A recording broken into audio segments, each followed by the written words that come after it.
आज शिव महापुराण जी की कथा के क्रम में आज शिव महापुराण जी के उमा संहिता का आज 23वां अध्याय। इस अध्याय का नाम है देह की अशुद्धता और बाल्य आदि अवस्था के कष्ट का वर्णन। सनत कुमार जी कहते हैं कि हे व्यास जी, ये जो मनुष्य का शरीर है ये शुक्र और शोणित के संयोग से बनता है, जिसमें नित्य विष्टा और मूत्र से परिपूर्ण होता है। सनत कुमार जी कहते हैं कि हे व्यास जी, जो मनुष्य का शरीर है वो वीर और शोणित के संयोग से बनता है। उस मनुष्य के शरीर में मलमूत्र से वो शरीर परिपूर्ण रहता है, जिस कारण मनुष्य का शरीर सर्वथा अपवित्र रहता है। इस शरीर को चाहे कितने बार शुद्ध किया जाए, फिर भी ये शरीर अपवित्र का अपवित्र ही रहता है। जब पवित्र पंचगव्य और हव्यादि पदार्थ शरीर में जाते हैं और वो जाते ही अपवित्र हो जाते हैं, इसलिए ये शरीर बहुत ही अधिक अपवित्र है। और क्या है, मनुष्य का शरीर इतना अपवित्र है कि जिसमें पवित्र पंचगव्य गया वो जाते वो भी अपवित्र हो गया। तब इससे बड़ा अपवित्र चीज और क्या हो सकता है। सब प्रकार की अपवित्रता से पूर्ण मानव शरीर का कोई एक ऐसा स्थान नहीं है जो पवित्र हो। पूरे मनुष्य के शरीर में ऐसा कोई एक स्थान भी नहीं है जिसे पवित्र कहा जा सके। इसलिए मनुष्य का शरीर पूर्णतः अपवित्र है। हे व्यास जी, अपने इस शरीर के मल स्रोतों से मल निकालकर हाथ को और गुहा को जल और मिट्टी के द्वारा चाहे जितना शुद्ध किया जाए, परंतु शुद्ध नहीं होता। क्या विष्टा मूत्र से परिपूर्ण ये मनुष्य का शरीर कभी शुद्ध हो सकता है? क्यों व्यास जी, कभी ये शुद्ध हो सकता है? व्यास जी कहते हैं नहीं। जिस शरीर में केवल मलमूत्र ही भरा हो, विष्टा ही भरा हो, वो शरीर चाहे जितना भी आप जल द्वारा मिट्टी के द्वारा साफ किया जाए, वो कभी भी शुद्ध और पवित्र नहीं हो सकता।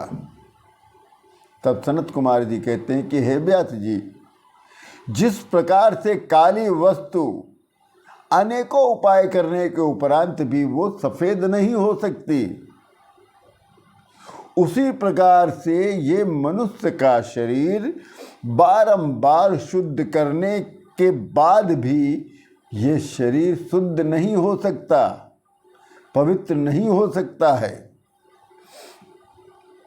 इस संसार में सभी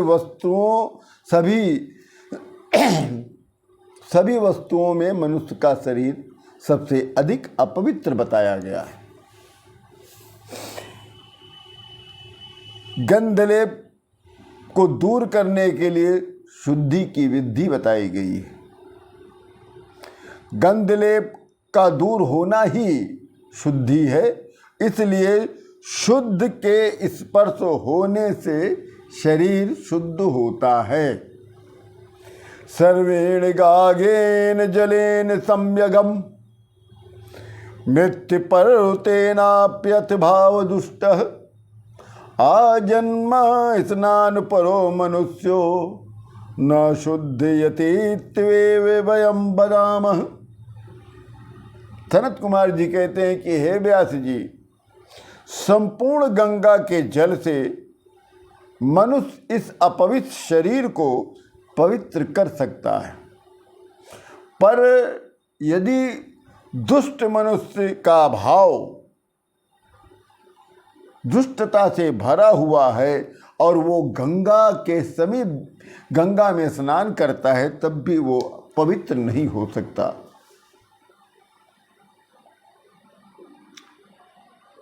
अर्थात गंगा में वही व्यक्ति स्नान करके पवित्र हो सकता है जिसका आचार और विचार शुद्ध हो।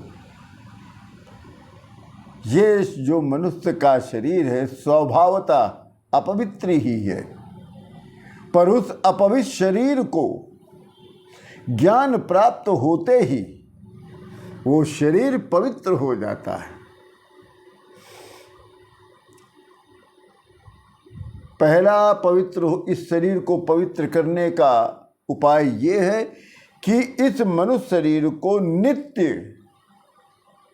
एक दिन नहीं, नित्य गंगा के जल के द्वारा स्नान कराया जाए तो ये मनुष्य का शरीर पवित्र हो सकता है। अथवा कि जिस भी अपवित्र शरीर को शिव जी का ज्ञान कराया जाए वो भी व्यक्ति पवित्र हो सकता है। मोहग्रस्त मनुष्य जब ईश्वर को भूल जाता है तो वो सदा के लिए अपवित्र ही रहता है। एक तो मनुष्य का शरीर अपवित्र भी है, उसके बाद वो न गंगा जल से रोज स्नान कर रहा है, न शिव का ज्ञान अर्जित कर रहा है, और उसके उपरांत वो शिव को भूल भी गया, तो वो तो सदा के लिए अपवित्र हो गया। और हे व्यास जी, नारियां तो संपूर्ण दोषों की पात्र है। पंचचूड़ा अप्सरा ने कहा है, हे व्यास जी, पंचचूड़ा नामक अप्सरा ने कहा है कि नारी कुपस्तु है, उसमें अणु मात्र भी सत्य नहीं है।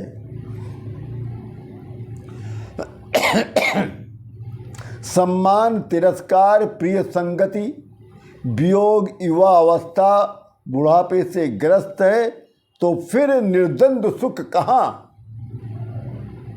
हे व्यास जी, धर्ममर्थ चा कामम चा मोक्षम वाति जरातुरः आशक्ता सांधितो तस्माधुवा धर्मा समाचरेत। बुढ़ापे से ग्रस्त मनुष्य अपने धर्म, अर्थ, काम, मोक्ष आदि कल्याणकारी कार्यों के साधन में असमर्थ रहता है। इस कारण व्यास जी युवा अवस्था से ही धर्माचरण करते रहना चाहिए। धर्माचरण बुढ़ापे के समय का विषय नहीं है, क्योंकि बुढ़ापे में, वृद्धावस्था में 50 रोग उस शरीर को घेर लेते हैं। इसलिए धर्माचरण बाल्यावस्था से ही शुरू कर देना चाहिए। इसी के साथ श्री शिव महापुराण जी की उमा संहिता का ये 23वां अध्याय देह की अशुद्धता, बाल्यादि अवस्था के कष्टों का वर्णन पूर्ण होता है। आप सभी लोगों को राम राम।